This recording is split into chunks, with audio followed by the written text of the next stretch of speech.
Assalamualaikum.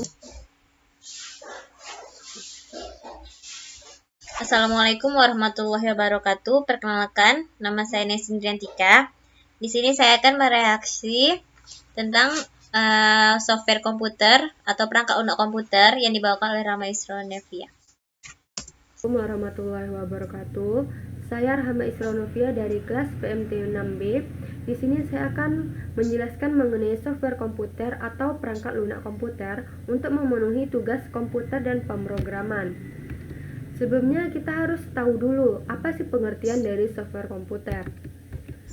Software adalah data yang diprogram, disimpan dan diformat secara digital dengan fungsi tertentu.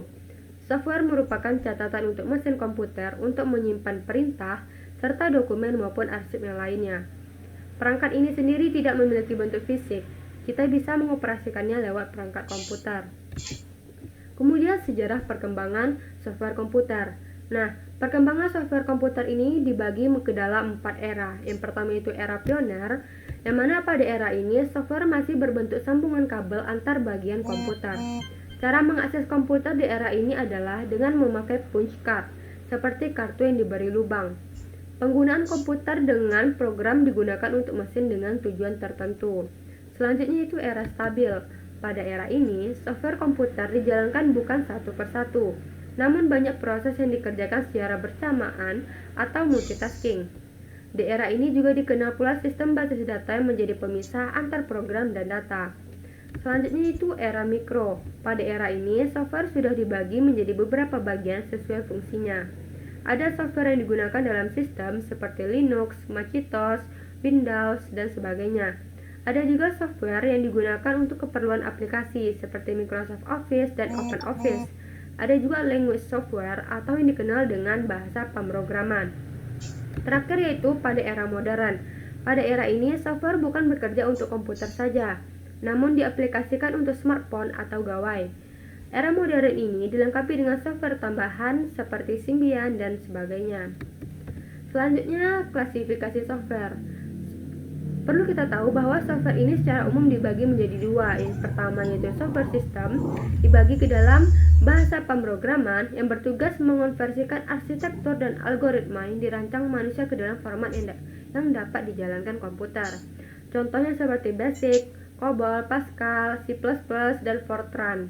Selanjutnya itu sistem operasi, yang mana sistem operasi ini yang mengatur seluruh proses, menerjemahkan masukan, mengatur proses internal, memanajemen penggunaan memori, dan memberikan keluaran ke peralatan yang bersesuaian. Contohnya seperti DOS, Unix, Windows 95, IMB-OS 2, Apple System 7, dan utility. Nah, utility ini berfungsi sebagai pemeriksaan perangkat keras, memeriksa disket yang rusak, yaitu bukan rusak fisik, mengatur ulang isi hard disk. Nah, contohnya seperti Norton Utility. Selanjutnya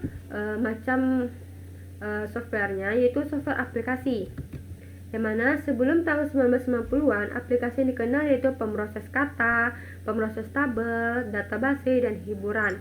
Pada perkembangan pemroses kata, tabel, dan database saat ini telah dibundel menjadi aplikasi Office dengan tambahan aplikasi untuk pembuatan presentasi. Contoh aplikasi Office adalah Microsoft Office yang terdiri dari Word, Excel, Access, dan PowerPoint. Selanjutnya, kita akan mengenal perkembangan bahasa pemrograman. Yang mana pertama, sebelum 1940. Pada zaman ini terdapat bahasa pemrograman yang pertama kali muncul sebelum adanya komputer modern. Artinya, bahasa pemrograman lebih tua dari komputer itu sendiri. Pada awal kemunculannya, bahasa pemrograman masih dalam bentuk kode-kode bahasa mesin. Kemudian pada periode 1940-an, komputer bertenaga listrik dibuat dengan kecepatan yang sangat terbatas dan kapasitas memori yang mencukupi untuk programmer memprogram. Kemudian terciptalah bahasa assembly language. Contoh bahasa assembly ini yaitu move untuk memindahkan isi data, add untuk penjumlahan, mul untuk perkalian, sub untuk perkurangan, dan lain-lain. Kemudian periode tahun 1950-an sampai dengan tahun 1960-an. Pada periode ini, mulai tahun 1950 dibuatlah bahasa pemrograman modern yang turun-menurun dan tersebar luas hingga saat ini.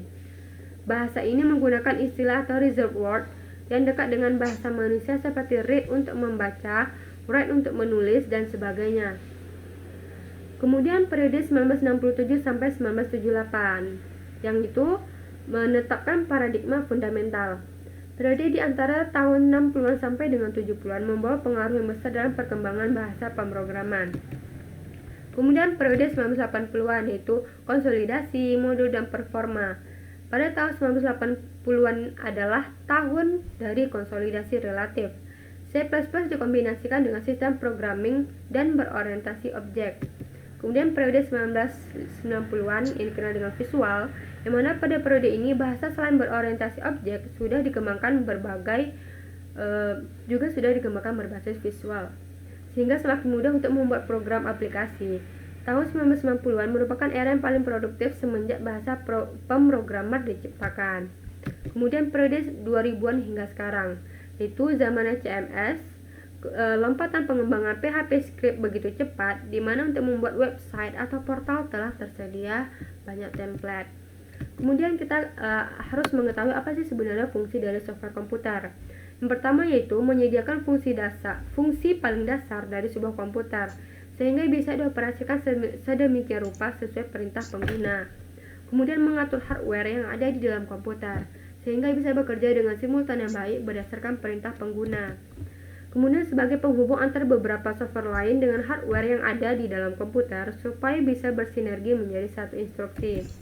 Selanjutnya menerjemahkan perintah software lain ke bahasa mesin komputer sehingga bisa dipahami oleh hardware. Kemudian mengidentifikasi program yang ada di dalam komputer. Selanjutnya, ini adalah beberapa contoh dari software komputer seperti Microsoft Windows, Linux, Microsoft Word, Microsoft PowerPoint, Google Chrome, Photoshop, VCL Media Player, Microsoft Excel, dan lain sebagainya. Demikianlah presentasi saya pada kali ini. Baiklah, di sini saya akan mereaksi video dari Rahma Isronovia. Dari videonya itu sudah sangat menarik, apalagi dari penampilan presentasinya dan dari penjelasannya. Dia juga menjelaskan secara rinci dari awal hingga akhir.